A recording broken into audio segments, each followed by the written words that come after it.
Hello friends, welcome to पोल्टीमेट्स। हमारा आज का विषय है चिपको आंदोलन।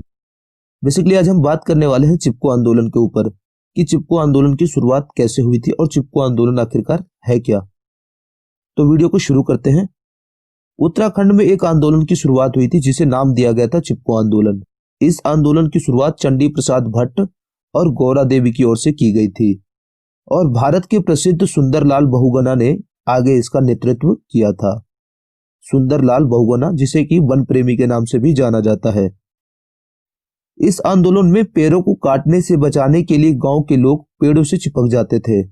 इसी वजह से इस आंदोलन का नाम चिपको आंदोलन पड़ गया था। इस आंदोलन में पेड़ों को काटने से बचाने के लिए जो गांव के लोग होते थे वे पेड़ों से चिपक जाते थे, जिस कारण इस आंदोलन का नाम चिपको आंदोलन पड़ गया। इस आंदोलन की शुरुआत 1972 में शुरू ही जंगलों की अंधाधुंध और अवैध कटाई को रोकने के लिए शुरू किया गया। इस आंदोलन में महिलाओं का भी खास योगदान रहा। इस दौरान कई नारे भी मशहूर हुए और आंदोलन का हिस्सा बने। जिस समय यह आंदोलन चल रहा था उस समय केंद्र की राजनीति में भी पर्यावरण एक एजेंडा बन गया था। इस आंदोलन को देखते हुए केंद्र सरकार ने वन संरक्षण अधिनियम बनाया। इस अधिनियम के तहत वन की रक्षा करना और पर्यावरण को जीवित करना है। कहा जाता है कि चिपको आंदोलन की वजह से साल 1980 में तत्कालीन प्रधानमंत्री इंदिरा गांधी ने एक विधेयक बनाया था। कहा जाता है 1980 में तत्कालीन प्रधानमंत्री इंदिरा गांधी ने एक विधेयक बनाया था। इस विधेयक में हिमालयी क्षेत्रों के वनों को काटने पर 15 सालों का प्रतिबंध लगा दिया गया था।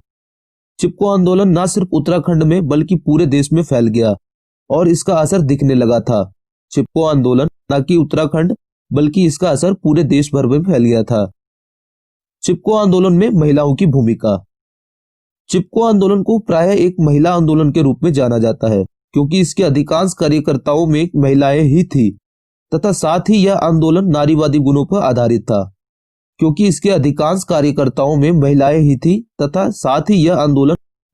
गुणों पर आधारित था। 26 मार्च 1974 को जब ठेकेदार रेनी गांव में पेड़ काटने आए उस समय पुरुष घरों पे नहीं थे।